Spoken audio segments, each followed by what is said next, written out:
50 cavers. For the next 7 weeks, we'll be spread around, above, beneath and inside a mountain, trying to find a way through 5,000 feet of solid limestone.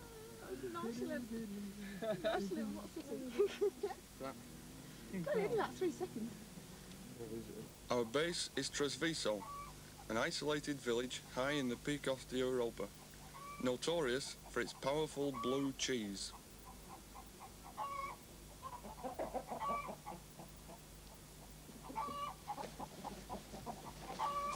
Our leader, Howard, broke his leg in a cave 2 weeks before we left England, so now he's relegated to hobbling between the bar and the campsite. Our campsite is just above the village, and it's a great place for lying around. Often we do it for too long, and the villagers call us mad Englishmen for setting off in the midday sun. But Colin, who is in charge of exploration in Agua, chivies us along. Soon the rucksacks are packed and all the gear prepared. My dubious honour as cameraman is to look after the film gear, which gets taken some pretty rough places. Howard, of course, can't come along.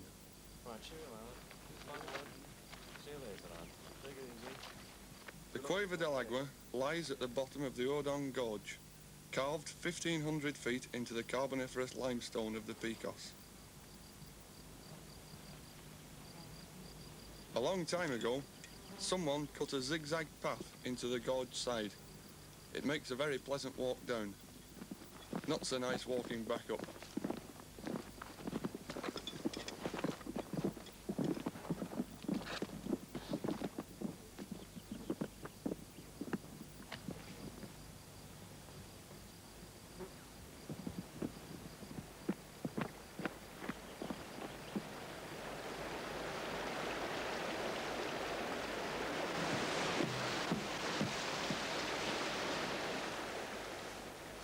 In the cool, at the bottom of the gorge, everyone gets changed.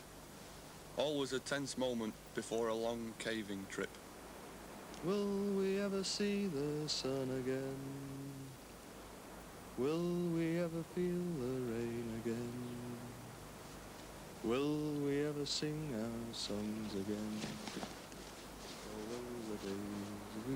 The river flowing out of the cave is channeled into a canal, built into the side of the gorge, and feeding a hydroelectric station several miles down. Quite a feat of engineering.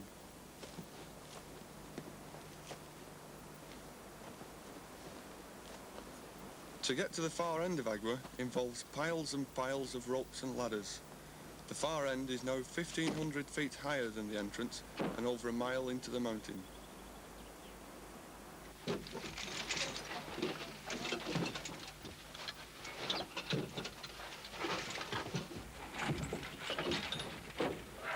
To get to the far end involves many hours of caving, but to do any exploration, we have to camp there.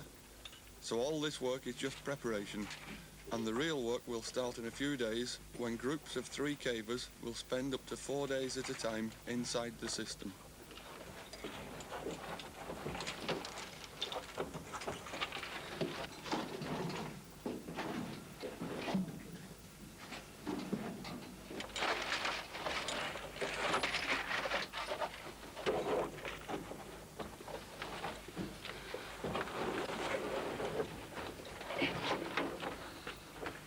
Whilst we pushed on through the cave, Anne and Dave were at work elsewhere.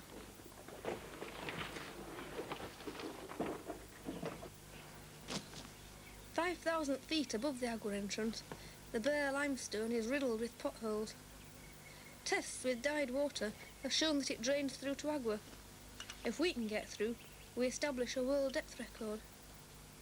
But each entrance must be investigated. Some go nowhere.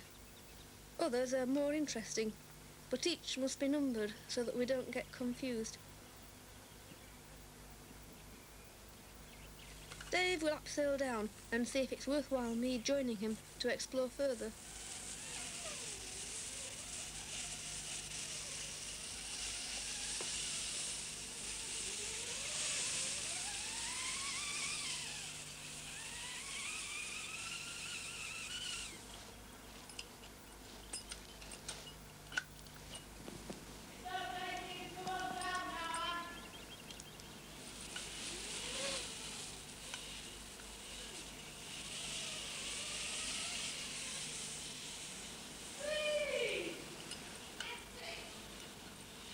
80 feet down, I rejoined Dave and were ready to investigate.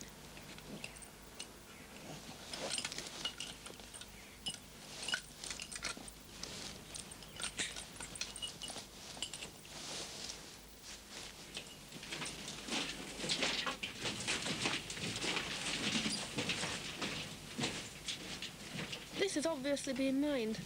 The area used to be rich in zinc blende, but often mined passages lead into a natural cave, so it's worth a further look round.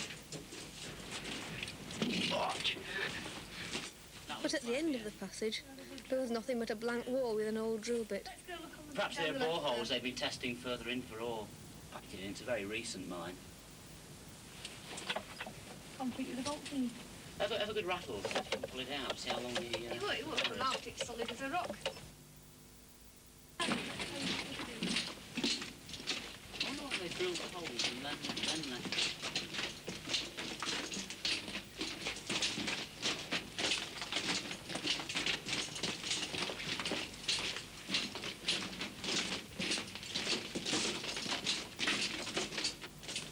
Hey, look, there's daylight down there. Yeah, I've got a feeling it might break out into a lake depression. I'm totally confused in the ground. I don't know which direction we're heading.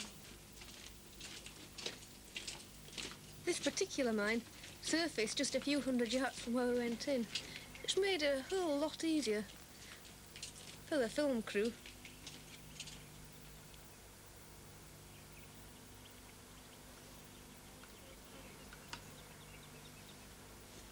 Leaving behind the rigours of mine exploration, we returned to our palatial high mountain accommodation, the White House, which was once used by the miners. Life ambles on at a steady pace here. All the hardships of underground life are forgotten amidst the simple pleasures of domestic routine.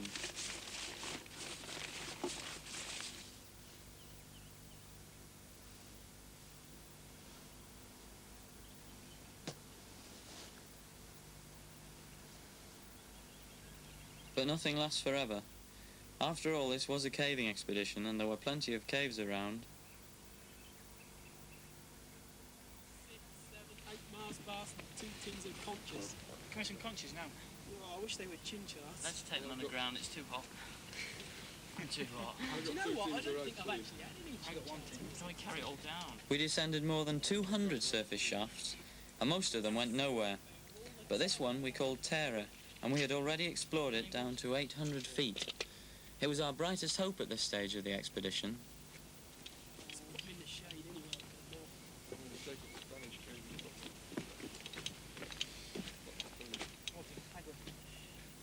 The entrance slope was made up entirely of mine spoil, and was very loose. Quite unnerving at times, in fact.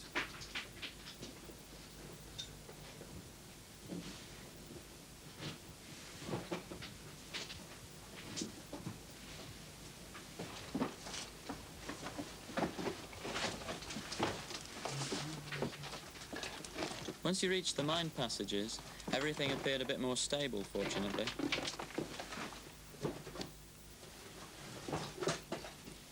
Here we met one unexpected luxury that you don't usually meet in English caves: wooden ladders.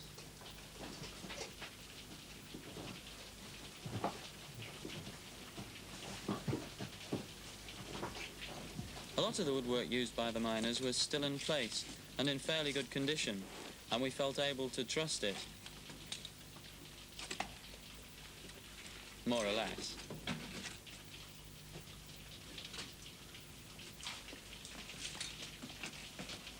At the foot of this ladder, we got into the start of the natural cave, and then the real work began.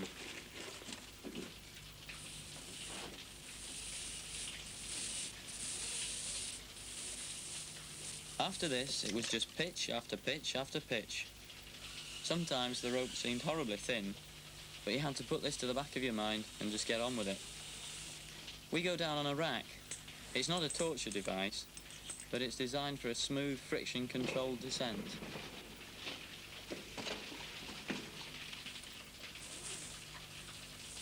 On the way down, we're following the course of the water, which after all did us the favour of cutting the cave in the first place. But personally, I've never taken to the masochistic delights of a small waterfall running down my neck.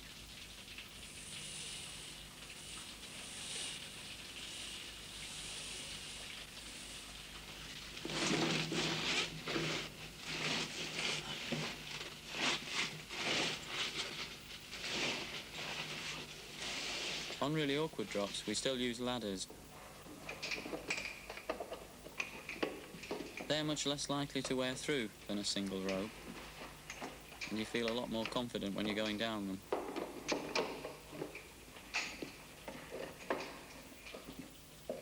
Fortunately, there's a cafe halfway down. As far as I'm concerned, this is the best part of any caving trip. A varied menu, peanuts and pilchards, sardines and mint cake, and no table manners. He's built the rice pudding all over himself. Look at him, he's covered from head to foot now. Spots of white rice pudding all over his shit. Are you doing it for your own strength, lad? Trying not to run back. Just slip it into my They've mouth, then. all gone sticky, that's the trouble. Most of their desires now satisfied, the team presses on.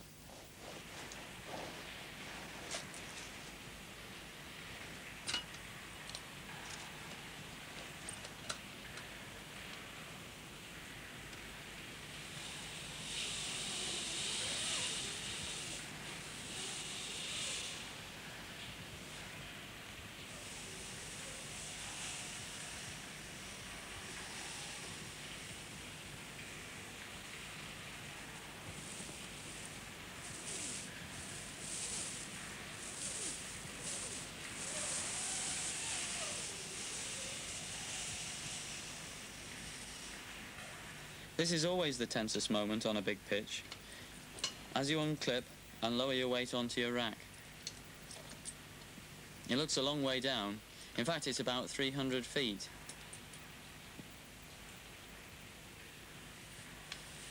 But once you set off, a feeling of exhilaration takes over.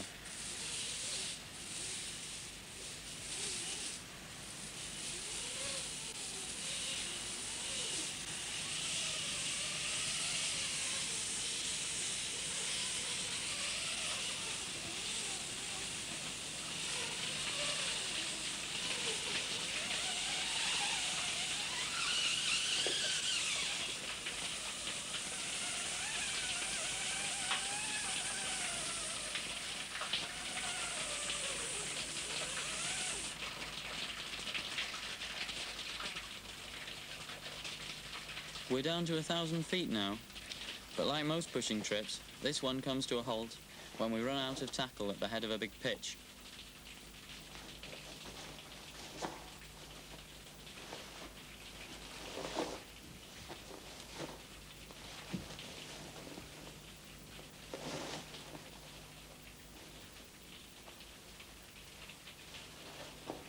In time-honoured tradition, Colin throws a boulder over the edge to get some idea of what's in store.